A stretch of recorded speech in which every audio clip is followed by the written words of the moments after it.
En el otoño de 2024, en la opulenta Academia Sterling, la Feria Anual de Ciencias se cernía no como una celebración del intelecto, sino como un presagio silencioso para Mateo Ramírez, el hijo del albañil, cuyo proyecto, gestado entre apuntes y el olor a cemento fresco, prometía desenterrar una verdad incómoda que la élite de la ciudad preferiría mantener sepultada.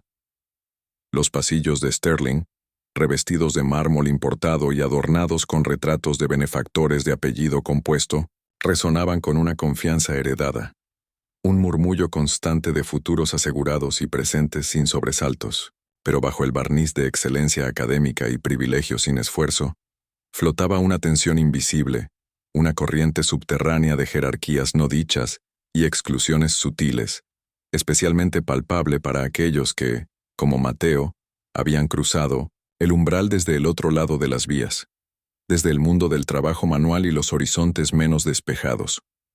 La luz dorada del atardecer se filtraba por la ventana de la modesta habitación de Mateo, iluminando el caos ordenado de su escritorio. Cables de colores, placas de prototipos, tubos de ensayo meticulosamente etiquetados y esquemas dibujados a mano, compartían espacio con libros de texto desgastados y las herramientas de precisión que había comprado con sus propios ahorros, fruto de ayudar a su padre en pequeñas reparaciones los fines de semana. El aire olía a soldadura fría, a papel viejo y débilmente al polvo de yeso que siempre parecía adherirse a la ropa de trabajo de su padre, colgada detrás de la puerta. Mateo ajustó la lente de un microscopio improvisado, su ceño fruncido, en concentración, ajeno por un momento al mundo exterior. Afuera, el sonido rítmico de una llana alisando cemento llegaba desde el pequeño patio trasero. Era su padre, el señor Ramírez, terminando un pequeño muro para un vecino. Su silueta, recortada contra el cielo anaranjado. ¿Otra vez hasta tarde, hijo? La voz de su padre, grave y teñida de cansancio, llegó desde el umbral. No había reproche en ella, solo una constatación teñida de orgullo. Mateo levantó la vista, sus ojos parpadeando para ajustarse a la penumbra creciente fuera del círculo de luz de su lámpara. Casi termino el análisis de las muestras de agua del Distrito Oeste, papá. Los resultados preliminares son interesantes. El señor Ramírez entró, limpiándose las manos callosas en un trapo. Observó el entramado de cables y tubos con una mezcla de respeto y desconcierto. Interesantes, ¿eh? Suena a que encontraste algo más que algas. Sonrió levemente. Solo asegúrate de que esa ciencia tuya no te quite el sueño. Mañana hay escuela. Lo sé, papá. Mateo asintió, pero su mente ya volvía a los datos, a las cifras que no cuadraban, a la hipótesis que empezaba a tomar una forma inquietante. El apoyo de su padre era su ancla, un recordatorio constante del valor del esfuerzo honesto. Pero también era consciente de la brecha que su educación en Sterling estaba abriendo entre su mundo y el de su familia. Una brecha que su proyecto parecía destinado a ensanchar aún más. Al día siguiente, los pasillos de la Academia Sterling eran un universo diferente. El olor a cera de suelo y perfume caro reemplazaba al del cemento. Las conversaciones giraban en torno a viajes a Europa, fiestas exclusivas y las marcas de los coches que esperaban a los estudiantes en el aparcamiento. Mateo caminaba por ellos como un fantasma visible, su presencia reconocida solo para ser ignorada o, peor aún, señalada con miradas que medían su ropa, su mochila, su misma existencia en aquel entorno. Javier, el hijo de un constructor cuyo nombre adornaba varios edificios de la ciudad, pasó a su lado junto a su séquito, rozándole el hombro deliberadamente. «Cuidado por donde pisas, Ramírez», dijo con una sonrisa condescendiente sin detenerse. «No vayas a manchar el suelo con... bueno, ya sabes». Sus amigos rieron. No era una agresión abierta, nunca lo era. Eran microagresiones, pinchazos constantes diseñados para recordarle su lugar. En el comedor, se sentaba solo en una mesa cerca de la salida, el murmullo de las conversaciones y las risas creando una barrera invisible a su alrededor. Observaba a Isabela, sentada en el centro neurálgico de la popularidad junto a Javier. A veces, Sus miradas se cruzaban fugazmente. Ella apartaba la vista rápidamente, una leve incomodidad en su expresión, como si la mera visión de Mateo fuera una disonancia en la armonía cuidadosamente orquestada de su mundo. Esa tarde, durante la tutoría semanal, el profesor Morales revisaba los avances de Mateo con genuino interés. Morales era un hombre de mediana edad, con el pelo revuelto y manchas de tinta en los dedos. Un científico apasionado atrapado en el sistema de una escuela de élite. La metodología es impecable, Mateo, dijo ajustándose las gafas. El rigor de tu recolección de datos y el análisis comparativo son de nivel universitario. Pero hizo una pausa, tamborileando los dedos sobre la mesa. El tema, analizar la calidad del agua y la infraestructura en diferentes distritos, es ambicioso y potencialmente sensible. Mateo mantuvo la mirada. La ciencia busca la verdad, profesor. ¿No es eso lo que nos enseña? Morales suspiró, una sombra de preocupación, cruzando su rostro. Sí, lo es. Pero la verdad, Mateo, a veces tiene consecuencias inesperadas, especialmente cuando toca intereses poderosos. Solo te pido cautela. Asegúrate de que tus conclusiones estén blindadas, que cada dato sea irrefutable. La advertencia flotó en el aire, cargada de un significado que Mateo empezaba a comprender.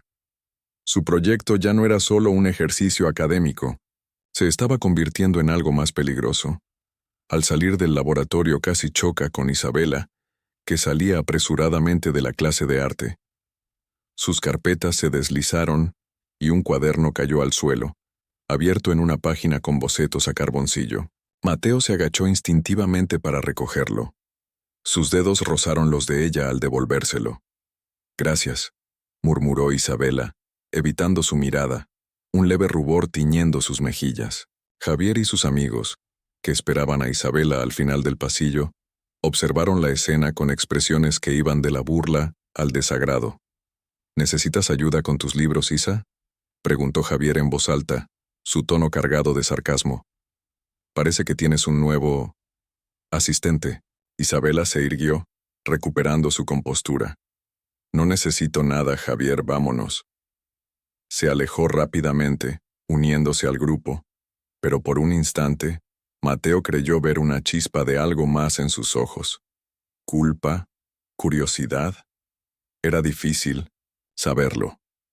Pero el breve encuentro, la tensión palpable, le recordó que incluso los gestos más pequeños en Sterling estaban cargados de significado, observados y juzgados, según las reglas no escritas de aquel mundo privilegiado y excluyente.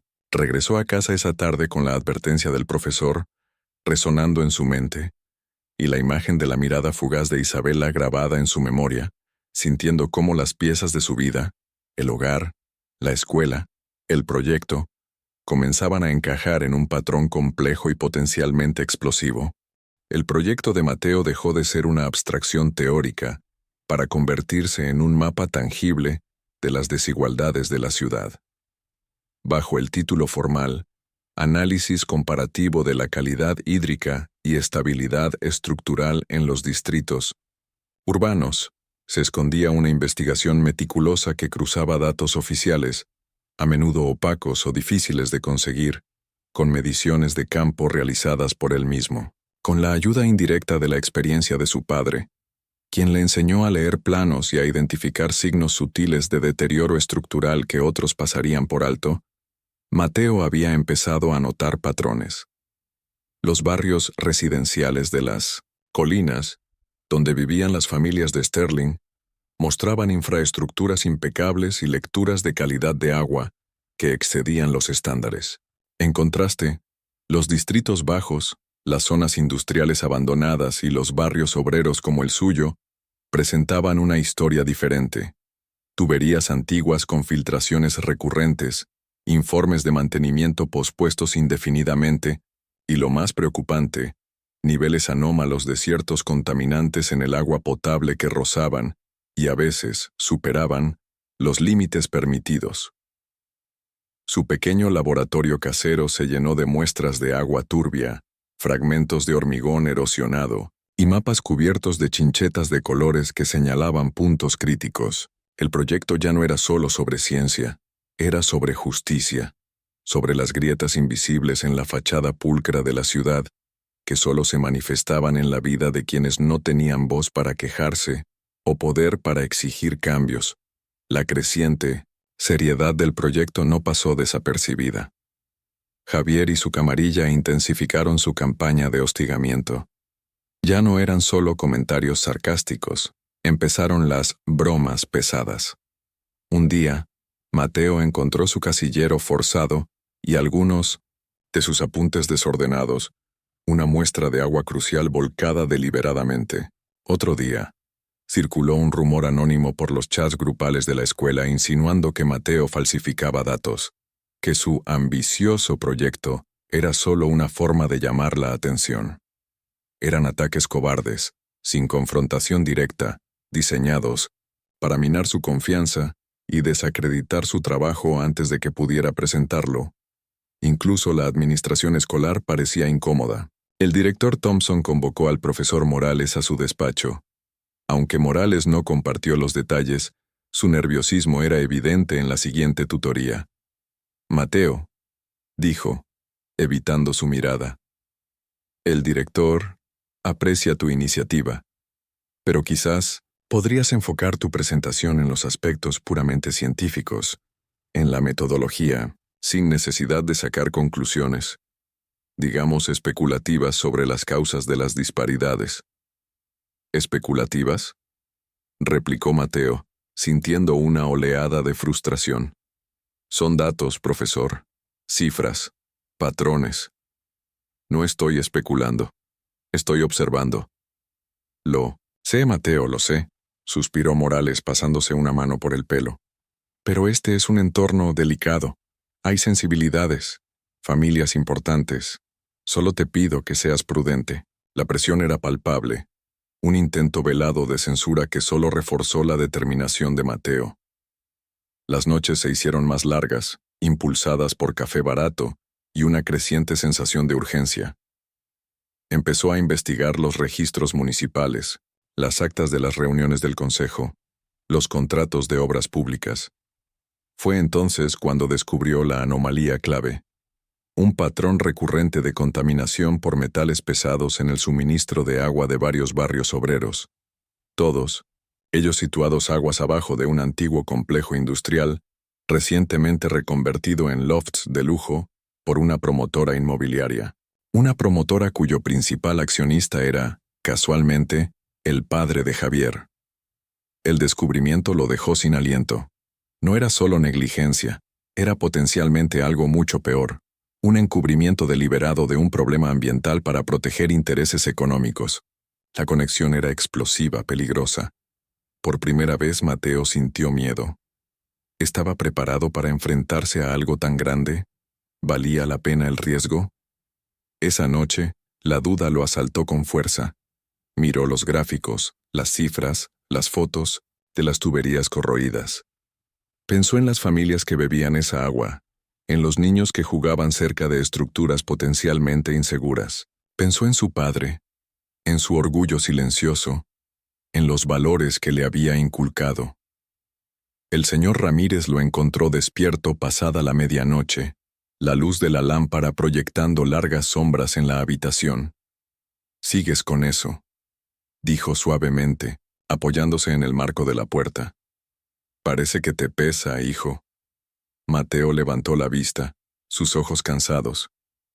«Es complicado, papá. Encontré algo feo, algo que involucra a gente poderosa de la escuela». Su padre se sentó en el borde de la cama. No preguntó detalles, solo dijo: «El trabajo bien hecho nunca es fácil, Mateo. Y la verdad a veces es la viga más pesada de levantar. Pero si sabes que tienes razón, si tus cimientos son sólidos, no dejes que nadie te diga que no puedes construir sobre ellos, aunque el terreno sea difícil». Las palabras sencillas de su padre, ancladas en la sabiduría del oficio, fueron el refuerzo que necesitaba. La duda no desapareció por completo, pero se transformó en una determinación fría y clara. unos días antes de la feria, mientras trabajaba en la biblioteca de la escuela, buscando referencias sobre normativas ambientales, sintió una presencia a su lado. Era Isabela. Se quedó de pie junto a su mesa, jugueteando nerviosamente con la correa de su bolso. «Hola», dijo en voz baja, casi un susurro. Mateo levantó la vista, sorprendido. «Hola. He oído cosas sobre tu proyecto», continuó ella, mirando por encima, del hombro como si temiera ser vista. «Dicen que estás investigando la constructora del padre de Javier». Mateo la miró fijamente, evaluando su intención. «Estoy investigando patrones en la infraestructura de la ciudad. Los datos me llevan a ciertas conclusiones». Isabela asintió lentamente. «Ten cuidado, Mateo», dijo, su voz apenas audible. «Mi padre es abogado. A veces oigo conversaciones sobre cómo se manejan las cosas en esta ciudad. No les gusta que nadie remueva el lodo». Antes de que Mateo pudiera responder, ella se dio la vuelta y se alejó rápidamente, perdiéndose entre las estanterías. El encuentro fue breve, ambiguo, pero significativo. Era una advertencia, sí, pero también era algo más. Un reconocimiento, una fisura en la fachada de indiferencia que la separaba de él. Quizás ella también veía las grietas en el mundo perfecto que habitaba. La feria de ciencias estaba a solo unos días de distancia. La tensión en la Academia Sterling era casi eléctrica. Mateo sentía las miradas sobre él, más intensas que nunca. Javier y sus amigos lo observaban con una hostilidad abierta. El profesor Morales evitaba encontrarse con él en los pasillos. Cada noche, al volver a casa, el contraste entre la opulencia hipócrita de la escuela y la dignidad trabajadora de su barrio le parecía más marcado. Su proyecto ya no era solo un conjunto de datos y análisis. Era un puente entre esos dos mundos. Un puente que estaba a punto de cruzar, sin saber qué encontraría al otro lado. El gimnasio de la Academia Sterling, habitualmente escenario de victorias deportivas predecibles y bailes de etiqueta forzada, había sido transformado para la Feria Anual de Ciencias. Hileras de mesas cubiertas con manteles blancos exhibían volcanes de bicarbonato sobredimensionados, maquetas planetarias con luces parpadeantes y complejos circuitos electrónicos que, en su mayoría, demostraban principios básicos con una presentación ostentosa. Era un escaparate del privilegio tanto como del intelecto, donde los recursos a menudo eclipsaban la originalidad. En un rincón, algo apartado del bullicio central, se encontraba el stand de Mateo. Era notablemente austero. Un tablero de corcho, con gráficos impresos con precisión, mapas detallados de la ciudad marcados con chinchetas de colores, varias botellas con muestras de agua cuidadosamente etiquetadas y un pequeño microscopio conectado a una pantalla de portátil. No había luces de neón ni maquetas llamativas, solo la cruda elocuencia de los datos. Mateo, vestido con su mejor camisa, algo desgastada pero impecablemente planchada, esperaba de pie junto a su exposición.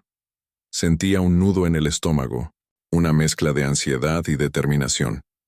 Su padre había querido acompañarlo, pero Mateo le había pedido que no lo hiciera. No quería exponerlo a la atmósfera condescendiente de Sterling, ni que su presencia se convirtiera en otro motivo de escrutinio. Vio al director Thompson pasearse con una sonrisa forzada, saludando a padres influyentes que actuaban como jueces honorarios. El profesor Morales merodeaba cerca, sus manos en los bolsillos, su mirada inquieta.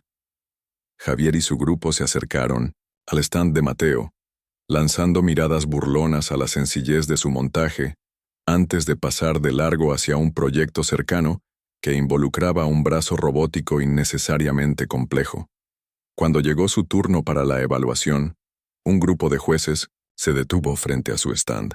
Entre ellos estaba el padre de Javier, el señor Rodríguez, un hombre corpulento con un traje caro y una expresión de impaciencia apenas disimulada, junto a otros dos miembros del patronato escolar y el director Thompson, quien mantenía su sonrisa profesional. Mateo respiró hondo y comenzó su presentación. Su voz, inicialmente un poco temblorosa, Ganó firmeza a medida que exponía su metodología.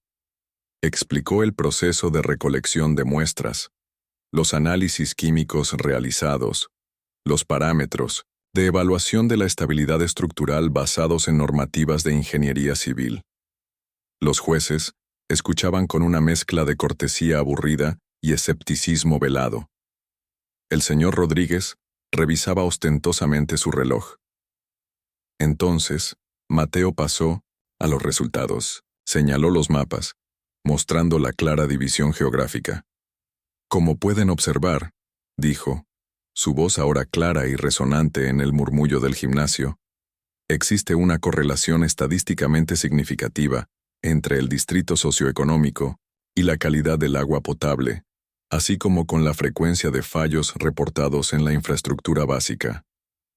Mostró los gráficos comparativos, niveles de plomo, cobre y bacterias coliformes consistentemente más altos en los distritos obreros. Presentó fotografías de tuberías corroídas y grietas en muros de contención en esas áreas, contrastándolas con imágenes de las infraestructuras impecables de los barrios altos. La atmósfera alrededor del stand comenzó a cambiar. El aburrimiento dio paso a una atención incómoda. Algunos estudiantes cercanos se detuvieron a escuchar.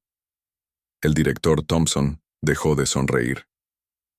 Y la anomalía más preocupante, continuó Mateo, haciendo una pausa para asegurarse de tener la atención de todos, se concentra en esta área, señaló un grupo de barrios en el mapa, todos situados aguas abajo del antiguo complejo industrial Textil Norte, recientemente rehabilitado como Riverside Lofts.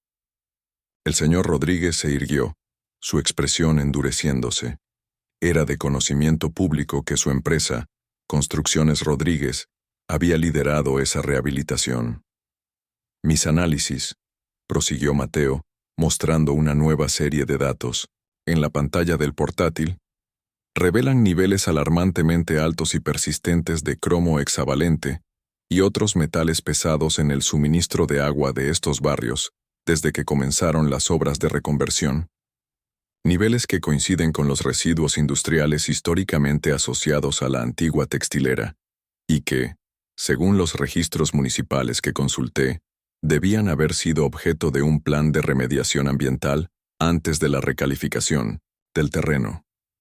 Un plan que, aparentemente, nunca se ejecutó por completo o fue inadecuadamente supervisado. Presentó copias de los registros, resaltando las fechas y las discrepancias. No hizo acusaciones directas, no necesitaba hacerlo. Los datos hablaban por sí solos, trazando una línea clara entre el desarrollo inmobiliario de lujo y el riesgo ambiental para las comunidades más vulnerables. Se hizo un silencio abrupto, pesado, que pareció absorber todo el ruido del gimnasio.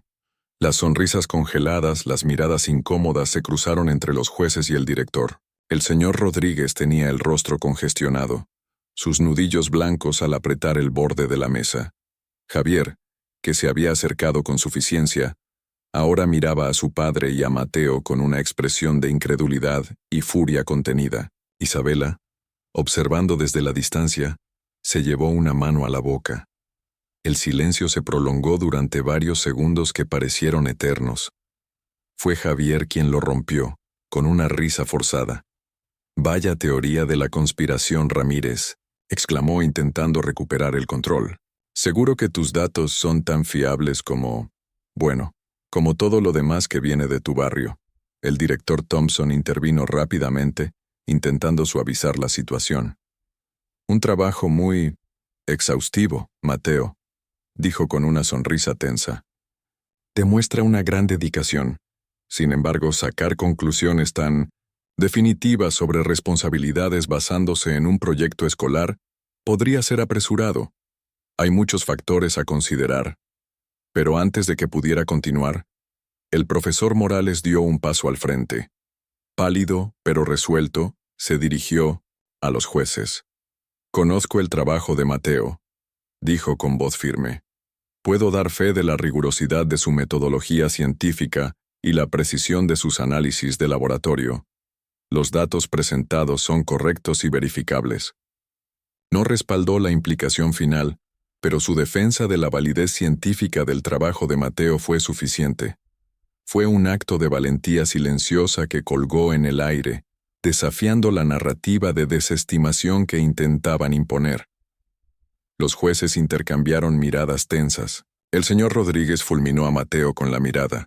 Luego se dio la vuelta abruptamente y se alejó del stand, seguido por los otros miembros del patronato y un nervioso director Thompson. No hubo más preguntas.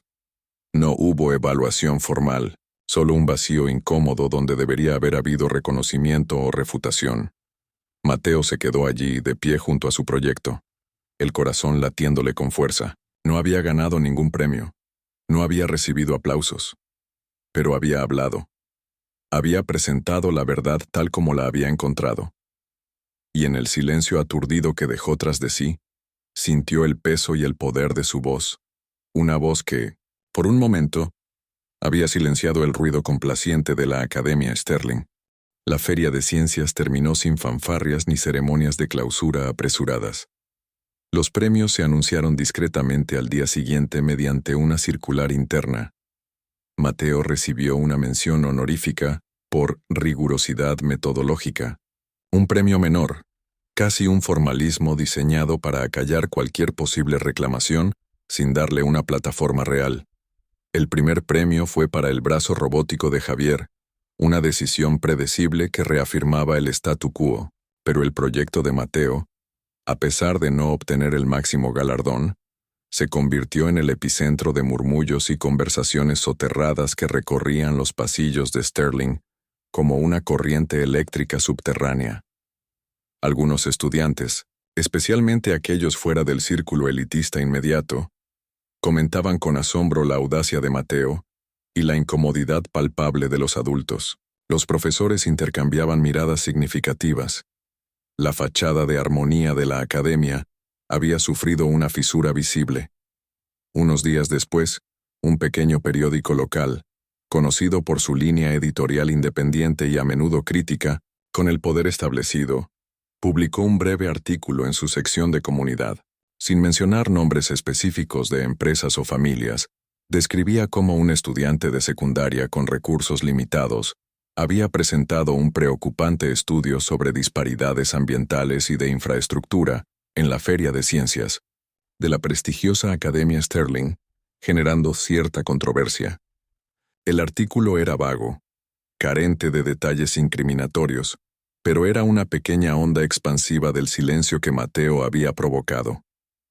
Corrió el rumor de que el ayuntamiento, presionado por algunas asociaciones vecinales alertadas por el artículo, había iniciado una revisión preliminar de los protocolos de supervisión ambiental en proyectos de reconversión urbana. Nadie esperaba resultados concretos, pero era una señal, un eco de la verdad expuesta. Para Mateo, las consecuencias inmediatas fueron una mezcla de aislamiento intensificado y un respeto silencioso y distante por parte de algunos compañeros que antes lo ignoraban. Javier y su grupo lo evitaban, lanzándole miradas cargadas de resentimiento, pero sin atreverse a nuevas confrontaciones directas. El señor Rodríguez retiró discretamente una prometida donación para el nuevo laboratorio de química de la escuela. El director Thompson se mostraba extremadamente cordial y a la vez distante con Mateo, como si manejara un objeto frágil y peligroso. El profesor Morales le dio una palmada en el hombro un día en el pasillo, un gesto rápido pero cargado de significado. «Sigue así, Mateo», le dijo en voz baja. «La ciencia necesita gente valiente». Mateo no se sentía particularmente valiente, solo extrañamente tranquilo.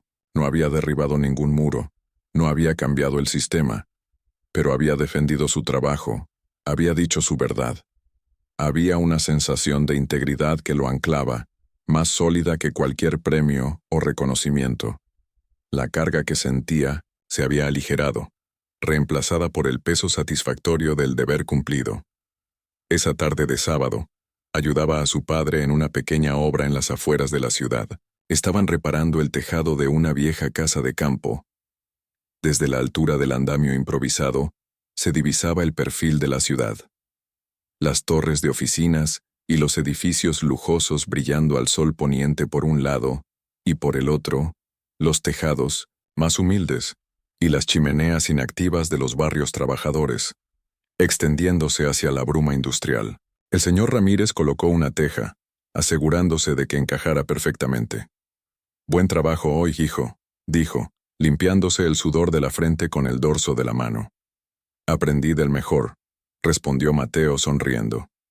Se quedaron un momento, en silencio, contemplando la vista. No necesitaron hablar del proyecto, de la feria, de las consecuencias. El entendimiento fluía entre ellos, una corriente de respeto mutuo forjada en años de trabajo compartido y valores inculcados sin grandes discursos. El orgullo en los ojos de su padre era más elocuente que cualquier palabra. Al bajar del andamio, mientras recogían las herramientas, Mateo vio un coche familiar detenerse brevemente al final de la calle polvorienta. Reconoció a Isabela en el asiento del copiloto. Sus miradas se cruzaron por un instante a través del parabrisas. Ella no sonrió, pero asintió levemente, un gesto casi imperceptible. Luego, el coche aceleró y desapareció. Mateo se preguntó qué significaba ese gesto. ¿Era una disculpa silenciosa? ¿Un reconocimiento? ¿O simplemente la constatación de los mundos diferentes que habitaban? Quizás nunca lo sabría. Esa noche, en su habitación, Mateo desmontó cuidadosamente su exposición, guardó los gráficos, limpió los tubos de ensayo, desconectó los cables. El microscopio volvió a su caja. El proyecto había terminado, pero algo había cambiado dentro de él. Miró por la ventana hacia las luces distantes de la ciudad. La Academia Sterling y sus intrigas parecían lejanas, casi irreales. Sabía que el sistema de poder que había desafiado seguía intacto, que las injusticias que había señalado probablemente continuarían. La verdad que había revelado era solo una piedra arrojada a un estanque profundo. Las ondas se expandían, pero la profundidad permanecía inalterada. Pero la ciencia, se dio cuenta, no era solo un conjunto de métodos y datos. Era una forma de ver, una herramienta para cuestionar, para construir argumentos sólidos como los muros que levantaba su padre. Y a veces, el simple acto de presentar la verdad, sin adornos ni disculpas, podía generar un silencio incómodo, resonante, que era, a su manera, más poderoso que cualquier aplauso o condena. Un silencio que dejaba ecos y sombras, recordatorios persistentes de que incluso las estructuras más imponentes pueden tener grietas ocultas, esperando ser iluminadas.